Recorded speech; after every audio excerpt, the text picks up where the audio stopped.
பேர் வச்சாலும் வைக்காம போனாலும் மல்லி வாசம் அதுக்குத்தால சுகவாசம் அடகி வணக்கம். சமீப காலத்தில் சில மாற்றங்கள் திரையுலகில் வந்துட்டுருக்கு. படம் ஓடலன்னு நான் சொல்லவில்லை, அது பெரிய வேதனைக்குரிய ஒரு விஷயம். ரீரிலீஸ்னு ஒன்று சொல்கிறாங்க படங்களை. அது மாதிரி ரீமிக்ஸ் அப்படின்னு பாட்டில் இசையை புகுத்தியோ குரலை மாற்றியோ பாடுறாங்க. பஞ்சு முட்டாய் கட்டி இது ரெண்டும் வெற்றியை தருதுன்னு நினைக்கிறீங்களா?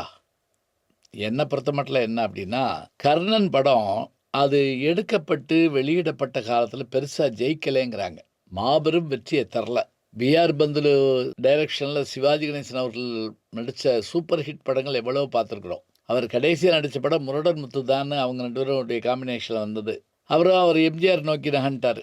1001 தேடி வந்த மாப்பிள்ளைன்னு போயிட்டார். ஆனால் கர்ணன் படம் பெரும் செலவில் எடுக்கப்பட்ட அற்புதமான படம்.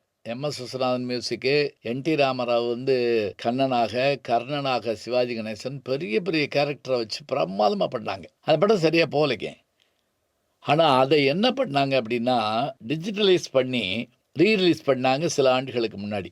ஆச்சரியம், வசூல் அள்ளி கொட்டிருச்சு அப்படியே. அதாவது என்ன அப்படின்னா, மக்களுக்கு அந்த புராணம் புரிய தொடங்கியதும், அதுக்கு முன்னாடி இவ்வளவு பிரம்மாண்டமான விஷயத்தை நம்ம பார்க்காம விட்டோமேங்கிற மாதிரியும், தெலுங்கு கன்னட படங்கள்லேருந்து வந்த ஒரு இதுவும் சேர்ந்து அந்த படத்தை நல்லா ஓட வச்சது. அதுக்கு பிறகு இப்போ சமீப காலமாக நிறைய படங்கள் பண்ணுறாங்க. இப்போ நான் பேபி ஆல்பர்ட்டில் என்ன பார்த்தேன் அப்படின்னா, திரும்ப எம்ஜிஆருடைய இதயக்கனி படம் பயங்கர ஓடிக்கிட்டு இருக்கு. அது பாட்டுக்கு ரீரிலீஸ் பண்ணியிருக்காங்க. உலகம் சுற்று வாலிபன் வந்திருக்கான்னு எனக்கு தெரில. அதுவும் இப்போ ரொம்ப எதிர்பார்ப்பில் இருக்கக்கூடிய படம். இப்போ இதெல்லாம் சிலது வருது போகுது. சூப்பர் ஸ்டார் ரஜினிகாந்த் அவருடைய படம் பண்ணாங்க. அண்ணாமலை படமும் பாஷா படமும் ரிலீஸ் பண்ணாங்க. அது பெருசாக எதிர்பார்த்த அளவு போகல. கமல் சார் அவருடைய நாயகன் படம் ரீரிலீஸ் பண்ணாங்க. அது ஓரளவு பேசப்பட்டது. ஆனால் பெரிய வெற்றி கொடுத்ததான்னு கேட்டால் அதை சொல்ல முடியல.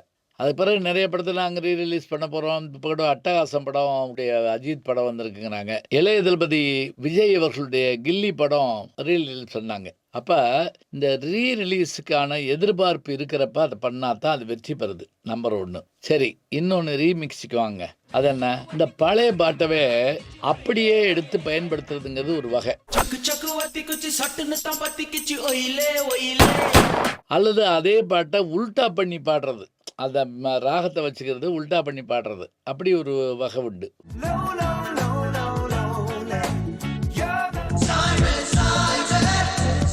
இன்னொன்று என்ன அப்படின்னா, அதை கொஞ்சம் ஸ்பீடு பண்ணி, அதாவது அதே ராகத்தை அதே இதை கொஞ்சம் வேகம் பண்ணி பண்ணுறது. இளையராஜா பாட்டாக இருக்கும். அதுவே யுவன் சங்கர் ராஜா என்ன பண்ணுவான்னா,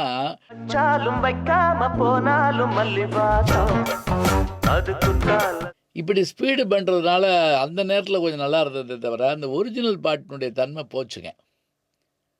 அதே போல் தொட்டால் பூ மலருங்கிற பாட்டு படகோட்டில் பயங்கர ஹிட்டான பாட்டு. அது டிஎம் சௌந்தரராஜனும் பிஎஸ்எஸ்லாம் பாடியிருப்பாங்க. எம்ஜிஆரும் சரதேவியும் அப்படி அந்த கோவலை கட்டுறக்கரையில் அவ்வளோ அருமையாக பாடுறது இருக்கும். ஆனால் அதை எஸ்ஜே சூர்யாவுடைய படத்தில் அதை ஏஆர் ரஹ்மான் வாலி இவங்களோட அனுமதியோடு பண்ணாங்க.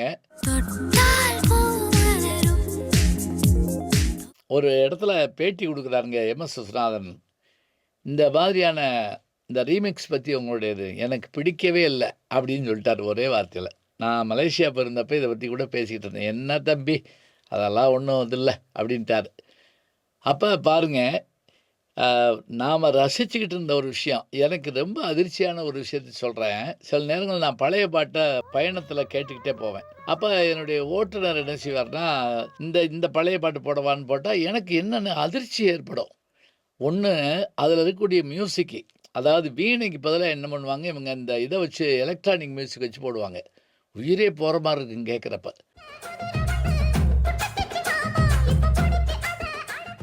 அதை காட்டிலும் சுசிலா குரலுக்கு பதிலாக இன்னொரு குரல் பாடுறப்ப, எப்பப்பா அதை நிப்பாட்டுப்பா, எனக்கு வேணாம்ப்பா அப்படின்னு நான் சொல்லுவேன்.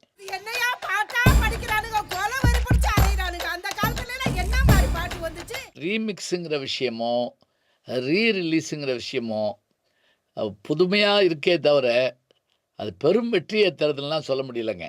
நான் என் கருத்தை சொல்லியிருக்கேன். உங்கள் கருத்து என்னங்கிறது நீங்களும் சொல்லுங்கள்.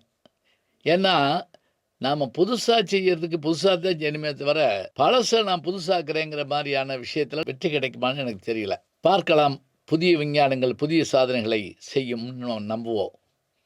நல்ல செய்திகளை நாளும் சந்திப்போம். நாளை சந்திப்போம். நாளும் நல்ல தமிழ் கேட்க முனைவர் ஞானசம்பந்தம் அவர்களின் கேளுங்கள். கண்டிப்பாக கேளுங்க. நான் கேட்டுட்டு இருக்கேன். நம்முடைய யூடியூப் சேனலை சேர்ந்து Instagram, Facebook, Twitter, blog, WhatsApp channel என்று அத்தனையிலும் நான் முன்தொடர்ந்து செல்கிறேன். நீங்கள் பின்தொடர்ந்து வாருங்கள்.